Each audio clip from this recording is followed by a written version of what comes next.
네, 러시아의 작가 톨스토이는 세 가지 질문을 던집니다. 첫 번째로, 이 세상에서 가장 중요한 때는 언제인가? 바로 지금이다. 두 번째 질문은요, 가장 필요한 사람은 누구인가? 바로 지금 내가 만나는 사람입니다.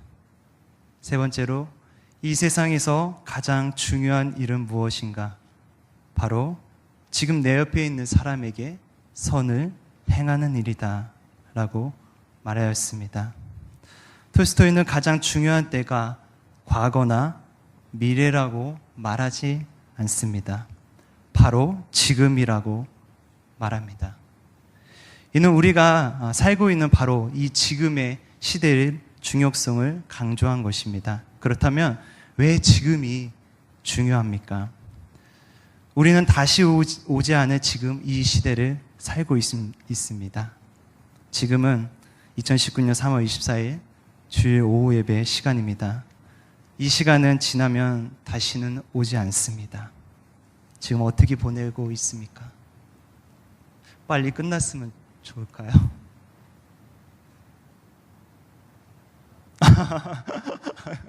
그렇게 얘기한 건 아니지만, 흔히 시간을 그리스 헬라어로 크로노스와 카이로스로 구분합니다. 이 크로노스는 연대기전 시간 개념으로 일정하게 지금도 흘러가는 시간입니다. 그런데 이 카이로스는요, 특별한 때를 가리킵니다.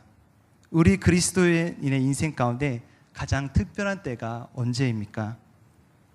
직장에서 승진한 겁니까? 아니면 자녀가 잘 되는 것입니까?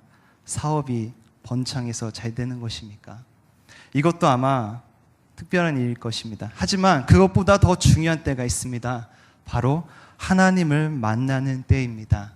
그 하나님을 만났기 때문에 오늘도 그 은혜에 감사하며 이 자리에 모여서 함께 예배 드리는 것이 아니겠습니까? 그런데 이 특별한 때는 언제 옵니까? 이 카이로스는 연대적인 시간 개념, 즉 일반적인 흐르는 시간 개념 크로노스가 배제된 특별한 때가 존재하지 않습니다. 쉽게 얘기해서 일반적인 우리가 생활하는 시간 흐름 속에서 이 특별한 때가 온다는 것입니다. 갑자기 예배 안 드렸는데 수요일에 참석해서 갑자기 은혜 받는 게 아니라 우리가 평소에 예배 가운데 하나님께서도 역사하실 때가 있다는 것입니다. 우리가 마주하는 일상은 참 녹록지 않습니다. 때론 힘들고 어렵고 고통스러운 시간이 찾아옵니다. 누군가에게는 가능하면 정말 피하고 싶은 시간일 수도 있습니다. 그러나 그때가 하나님께서 우리를 찾아오시는 시간입니다. 삶의 방향을 잃은 것 같고 미래가 보이지 않는다고 생각되는 그때 돼서야 우리는 하나님을 만납니다. 더 정확히는 하나님께서 언제나 우리와 함께 계셨음을 깨닫는 것입니다. 그러므로 우리는요, 문제투성이 삶이 매 순간 하나님의 만남을 경험하는 기회가 된다는 것입니다. 지금이 그 순간일 수 있습니다. 우리가 사는 세상은 하루가 다르게 환경이 바뀝니다. 정보 과잉 시대, 너무 복잡한 시대를 우리가 살고 있습니다. 특히 우리에게 스마트폰이 주어지면서 참 많은 변화가 일어났습니다. 언제 어디서나 내가 알고 싶은 것은 와이파이가 안 돼도 다 검색하면 다 찾을 수가 있습니다. 또 SNS가 발달하면서 페이스북, 트위터, 인스타그램, 사람이 알지도 못하는데 만나서 가상 공간에서 대화하는 것을 볼 수 있습니다. 서로 정보를 공유하고요. 또 뭐도 됩니까? 카드 결제도 돼요. 전 신기해서 카드 결제 되는 것도 참 신기하더라고요. 그런데 그만큼 편리해진 만큼 우리에게 좋지 않은 영향들이 있습니다. 미국의 남침례교 존 파이퍼 목사님은 처음에 이 아이폰이 우리 가운데 오면서 이런 염려를 했어요. 이 아이폰을 보면서 이렇게 얘기합니다. 이것은 새로운 도전입니다. 기존과 다른 어떤 것보다 오락성이 있고 유행성이 있으며 많은 동영상으로 인해 유혹과 혼미가 온다는 것입니다. 그리고 마지막, 어느 날 유례 없이 참기 힘들게 만든다는 것입니다.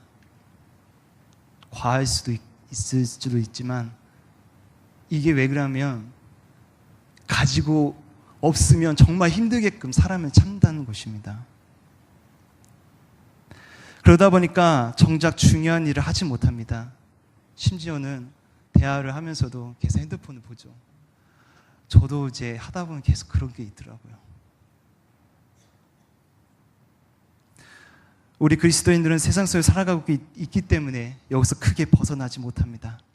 지금 우리는 사순절 기간입니다. 이 사순절 기간은 예수 그리스도의 고난과 부활을 묵상하는 시간입니다. 또한 나 자신을 하나님 앞에서 돌아보는 시간입니다. 혹시 그동안 하나님 앞에 예배하지 못하고 기도하지 못했다면 이 사순절 기간에 함께 새벽 예배, 수요 예배, 금요 예배 등 함께 나와서 예배하기를 간절히 원합니다. 우리는 그리스도인입니다. 예수를 구주로 믿고 고백하는 사람들입니다. 이 예수님을 생각하면 가장 먼저 어떤 단어가 떠오르십니까? 사랑, 은혜, 자비, 온유 등 사람이 아예 이름이네요. 온유 등 많은 단어들이 생각날 것입니다. 하지만 빼놓을 수 없는 것이 있습니다. 그것은 바로 십자가입니다. 기독교는 흔히 십자가의 종교라고 부르고 있습니다. 십자가 없는 기독교는 존재할 수 없습니다. 십자가는 기독교가 출발한 시작점이며 결국은 돌아가야 할 종착점이기도 합니다. 그러나 이 진정한 십자가의 의미는 대체 무엇일까요? 그냥 장식으로 해놓은 것일까요? 교회의 옥상 꼭대기에 달고 거룩한 강대성 뒷면에 그냥 십자가는 나와 어떤 관계가 있습니까? 314년 콘스탄틴 황제 기독교 공인 아래 이 기독교의 상징물이 되어온 예수의 십자가, 그것은 아무리 우리 죄를 구속한 표라도 이제 교회의 강대상이나 옥상에 있어도 이 십자가가 저와 여러분들에게 주는 의미가 없다면 아무런 소용이 없습니다. 혹시 이 십자가를 보면서 어떤 생각이 나십니까? 예수님의 고난이 생각나십니까? 예수님께서 흘리신 보혈의 피가 생각나십니까? 그런데 우리는 한번 생각해 보아야 됩니다. 우리는 십계명을 잘 알고 있습니다. 정확하게 알지는 못해도, 외우지는 못해도 부모를 공경하라, 살인하지 말라, 간음하지 말라, 도둑질하지 말라 등 이것에 대해서는 우리가 잘 알고 있습니다. 그리고 지금도 이것을 지켜야 한다고 생각합니다. 하지만 그보다 앞선 계명이 있죠. 두 번째 계명이 있습니다. 하나님의 이름을 망령되이 일컫지 말라든지, 하늘에 있는 것이나 땅에 있는 것이나 혹은 땅 아래 물속에 있는 것이나 망령하고 아무런 형상도 만들지 말라는 이 계명에 대해서는 어떤 생각을 가지고 있습니까? 우리가 보는 이 십자가 분명히 예수님의 고난과 여러 가지를 나타내는 상징일 것입니다. 그런데 이 십자가 자체만 보면 무엇입니까? 나무나 때로는 돌로 이 땅에 있는 곳으로 만들어진 것입니다. 그것 말고는 특별한 것은 없습니다. 의미를 부여하자면 십자가를 보면서 예수님을 한다고 합니다. 근데 정말 그렇습니까? 정말로 예수님을 생각합니까? 그냥 장식으로만 남아있지는 않습니까? 에이든 토저라는 신학자는 십자가의 본래의 의미가 사라지면 나타나는 현상을 이렇게 얘기하고 있습니다. 십자가를 상징물로 삼고 십자가를 장식용으로 목에 걸고 십자가를 악을 쫓아버리는 도구로, 최악의 경우에는 명백한 미신의 대상으로 전락한다는 것입니다. 십자가의 능력을 전혀 모르는 무수한 사람들이 잘못된 십자가를 거의 숭배하다시피 한다는 것입니다. 십자가의 본래의 의미를 모르면 이렇게 변질될 수 있다는 것입니다. 물론 우리 기독교인들은 십자가를 교회당에 걸고 목걸이를 만들고 목에 걸어 다닌 것은 아마 이것은 우상 숭배가 아닐 것입니다. 자신의 죄에서 건져진 예수님의 사랑이 고맙고 하나님의 그 놀라운 은혜가 너무 감격스러워서 어떻게 해서든지 그 사랑을 잊지 않고 기억하며 또한 하나님께 대한 자신의 감사를 표시한 것일 수도 있습니다. 그런데요, 우리가 정말로 십자가를 목에 건다고, 십자가를 바라본다고 우리가 정말 그리스도인이 됩니까? 그냥 장식용으로 머물러 있으면 안 됩니다. 마태복음 16장 24절 말씀 보면 이렇게 말씀하고 있습니다. 누구든지 나를 따라오려거든 자기를 부인하고 자기 십자가를 지고 나를 따를 것이니라 말씀하고 있습니다. 주님을 따르려면 자기 십자가를 지고 따라가야 됩니다. 예수님의 십자가에 주는 의미가 무엇입니까? 나의 생명, 나의 본성은 이제 끝났습니다. 이제 나는 죽었습니다. 이제 내 안에 예수님께서 사시는 겁니다. 내가 정말 새 생명을 얻은 것입니다. 이제 주님의 자녀가 된 것입니다. 그렇다면 우리는 어떻게 달라져야 됩니까? 예수님 십자가에 대한 진정한 감사는 말도 아니고 돈도 아니고 우리의 달라진 삶입니다. 우리의 삶이 예수님의 십자가로 말미암아 이전과 다른 삶이 되었다면 그것이 하나님께 대한 감사며 하나님께 대한 찬양입니다. 그런데 어떤 모습이 달라졌습니까? 흔히 우리가 간증을 하면 내가 전과 몇 번이었는데 이제는 도적질하지 않습니다. 이제는 교통법규 잘 지킵니다. 어떤 윤리, 도덕적인 것을 이야기합니다. 그러나 성경에서 말하는 삶의 변화와는 조금 거리가 먼 것들입니다. 이것이 나쁘다는 말은 아닙니다. 우리의 삶은 어떻게 변해야 한다는 말입니까? 여기서 구약의 모델을 생각해 보도록 하겠습니다. 구약에서는 예수님의 십자가의 상징할 사건을 크게 두 가지로 나타나고 있습니다. 하나는 이스라엘 백성들이 출애굽할 때 어린 양의 피를 문설주에 바름으로 죽음이 그들의 문지방을 넘지 않은 사건이고, 또 하나는 오늘 요한복음 3장에서 예수께서 친히 지적하신 대로 모세가 광야에서 노뱀을 든 사건입니다. 이스라엘 백성이 광야에서 가나안을 향해 가고 있을 때 이스라엘 백성들은 우리가 잘 아는 대로 하나님께서 모세를 부르셔서 애굽에서 이스라엘 백성들을 나오게 하셨습니다. 그러나 시간이 지나자 어떻게 합니까? 하나님을 원망하고 모세를 대적합니다. 백성이 어떻게 원망합니까?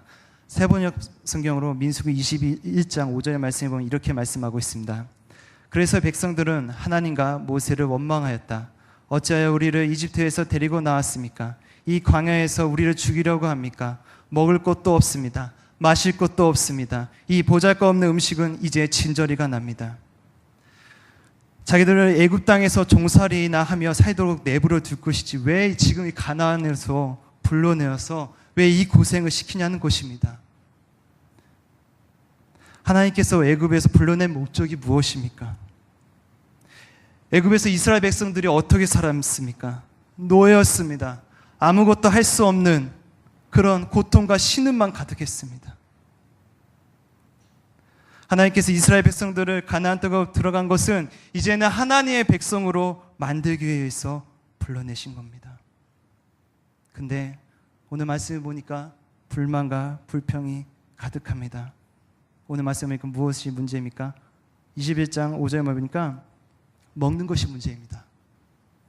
하나님께서 그전부터 먹이셨음에도 불구하고 잃어버려요. 하나님께서 애굽에서 불러내신 것은 잘 먹고 잘 살려고 한 것이 아닙니다. 여기서 하나님의 목적은 우리가 겉으로 드러나게 잘 먹고 잘 사는 게 목적이 있는 것이 아닙니다. 그런데 오늘날 우리 그리스도인들은 무엇이 가장 중요합니까? 잘 먹고 잘 사는 것. 이것이 꼭 하나님께서 주시는 복으로만 착각하고 있지는 않습니까? 지금까지 하나님께서 인도해 주시고 구름 기둥과 불 기둥으로 홍해 바다를 건너게 해주시고 만나 메추라기와 함께 굶어 죽지 않고 이렇게 살았는데 그걸 기억하지 못하는 겁니까? 오늘 5절 하반절에 보면 이렇게 말씀하고 있습니다. 개역 개정에 보면 이렇게 말씀하고 있습니다. 우리 마음이 이 하찮은 음식을 싫어하노라 하며, 하나님께서 주신 만나와 메추라기를 이제 싫다는 것입니다. 이제 못 먹겠다는 것입니다. 지금까지 하나님께서 양식을 주시지 않았으면 살지 못했습니다. 그런데 사람의 마음이 이렇게 변합니다. 주님께서 지금까지 지켜주시고 보호하신 은혜를 잊어버립니다. 원망과 불평이 계속 되어집니다. 이때 하나님께서 어떻게 하십니까? 불뱀을 보내어서 그들 모두를 멸망시키고 다 없애버리려고 했습니다. 그러나 모세의 기도와 하나님의 사랑으로 이스라엘 사람들은 전멸하고 다시 가나안으로 향하게 되었던 것입니다. 여기서 등장하는 것이 놋뱀입니다. 불뱀에 물려서 죽어든 사람들이 이 놋뱀을 쳐다보기만 하면 살아난다는 사건입니다. 여기서 놋뱀을 쳐다보는 것은 생각하는 문제가 아닙니다. 놋뱀을 보면 살까 말까 고민하는 문제가 아닙니다. 믿음의 문제에 있는 것입니다. 하나님의 말씀을 의심하지 않고 놋뱀을 쳐다보는 사람은 산다는 것입니다. 그러나 보지 않으면 죽는다는 것입니다. 이것이 그대로 신약의 예수님의 십자가에 상징하는 모형입니다. 그래서 출애굽한 이스라엘 사람들이 그랬던 것처럼 오늘날도 예수의 십자가를 바라보며 그분을 믿고 따르면 구원을 얻는다는 것입니다. 물론 틀린 이야기는 아닙니다. 출애굽한 이스라엘 백성들은 놋뱀을 쳐다보고 나음을 잊는 것처럼 우리도 확실히 예수의 십자가를 바라고 믿고 나아가면 나음을 얻습니다. 그러나 문제는 그 다음입니다. 놋뱀을 쳐다보고 나음을 입은 사람들 변한 것이 무엇입니까? 놋뱀을 쳐다본 사람은 성품이 변했습니까? 아니면 이웃끼리 사이좋게 하나님의 사랑을 나누었습니까? 아닙니다. 그들은 그냥 육체가 거의 죽으려다 하다가 다시 살아난 것뿐입니다. 그들이 변한 것은 하나님이 이스라엘 백성을 불러내어 데리고 가고자 한 약속하신 목적지 가나안으로만 갈 수 있게 된 것입니다. 그리고 싫든 좋든 가나안으로 가는 삶을 살았던 것입니다. 그 위에 아무것도 달라진 것이 없습니다. 예수님의 십자가를 바라보고 나아간다는 것은 이제는 우리의 삶을 방향을 바꾸는 것입니다. 그러나 이 놋뱀 사건, 시간이 지나자 히스기야 시대에 어떻게 변합니까? 열왕기하 18장 3절에서 4절 말씀에 보면 이렇게 말씀하고 있습니다. 히스기야가 그 조상 다윗의 모든 행위와 같이 여호와 보시기에 정직히 행하여 여러 산당을 제하며 주상을 깨트리며 아세라 목상을 찍으며 모세가 만들었던 놋뱀을 이스라엘 자손이 이때까지 향하여 분향함으로 그것을 부수고 누우스단이라 이끌었더라. 아멘. 지금 이스라엘 백성들이 어떻게 하고 있습니까? 우상처럼 섬기고 있는 것입니다. 불뱀에 물려 죽게 되었을 때 이 놋뱀을 보며 산다고 하는 것은 놋뱀 자체에 어떤 능력이 있어서가 아닙니다. 놋뱀을 보는 행위 자체가 하나님의 말씀을 믿는 신앙 행위이기 때문에 산 것입니다. 역할이 끝나면 이 놋뱀은 그냥 없어져야 됩니다. 그런데 18장 4절 말씀 보니까 이때까지라고 말하고 있습니다. 이 말 속에는 굉장히 오랜 기간 동안 섬김이었다는 것을 볼 수 있습니다. 사람들은 자꾸 하나님께 대한 신앙을 어떤 물건이나 보이는 것에 의존하는 것으로 대체하려고 합니다. 우리도 그렇지 않습니까? 무엇인가 돼야 되고 무엇인가 보여져야 되고 그래야 하나님께서 살아계신다는 것을 알 수 있는 것입니까? 하나님께 대한 신앙은 보이는 것을 믿는 것이 아니라 보이지 않지만 분명히 살아계신 하나님을 믿는 것입니다. 오늘날 그리스도인들도 마찬가지입니다. 우리는 나름대로 예수의 십자가 은혜에 감사하며 십자가로 아름답게 치장하고 보이는 십자가를 향하여 기도하지만 십자가는 히스기야가 부셔버린 놋뱀 조각에 불과할 수도 있습니다. 십자가를 목에 걸고 벽에 걸어 감사를 표하는 것에 대해서도 우리 한번 생각해 봐야 됩니다. 그냥 장식물이 되면 안 됩니다. 우리 안에 예수의 흔적이 있기를 원합니다. 사도 바울은 갈라디아 사람들에게 보내는 글에서 자신의 몸에 예수의 흔적을 가졌음을 선언한 바 있습니다. 예수의 흔적이 무엇입니까? 사도 바울의 몸에 있었던 예수의 흔적이란 다름 아닌 예수의 십자가입니다. 그러므로 바울의 삶은 이미 이전에 사울은 죽고 이제는 그리스도만을 위해서 살아있는 삶이었다는 것입니다. 바울의 몸 안에 이미 이전에 사울은 죽고 바울 몸 안에 그리스도께 살아계시기에 바울 역시 그리스도의 남은 고난을 자기의 삶 가운데 함께 했습니다. 이것이 결국에는 돌아가야 할 우리 기독교인의 종착지 십자가입니다. 어쩌면 저와 여러분은 그 십자가를 지고 싶은 마음이 없을 수도 있습니다. 그냥 바라보기만 하고 겉으로는 진짜 십자가를 지고 갈 생각이 없을 수도 있습니다. 예수의 십자가에 하나 된 삶이 있으면 우리는 하나님의 아들이 되고 하나님의 아들이 되고 나면 예수께서 본을 보이셨듯이 우리도 각자 십자가를 지는 삶을 살게 된다는 것입니다. 이것이 십자가의 능력입니다. 십자가는 장식용이 아닙니다. 십자가는 신약의 사울을 변화시켰습니다. 기독교를 박해하던 사람에서 기독교 진실을 믿고 전하는 사도로 바뀌었다는 것입니다. 스스로 정말 하나님 앞에 말할 수 없는 죄인이라는 것을 깨달은 것입니다.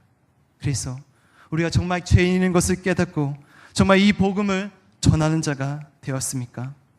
고린도전서 1장 18절 말씀에 보면 이렇게 말씀하고 있습니다. 십자가의 도가 멸망한 자들에게는 미련한 것이요 구원을 받는 우리에게는 하나님의 능력이라. 십자가는 하나님의 능력입니다. 이 십자가가 이제 내 마음속에 새겨지기를 간절히 원합니다. 우리가 겉으로 보이는 십자가만 바라보는 것이 아니라 예수님께서 친히 지신 그 십자가가 내 안에 새겨지기를 간절히 원합니다.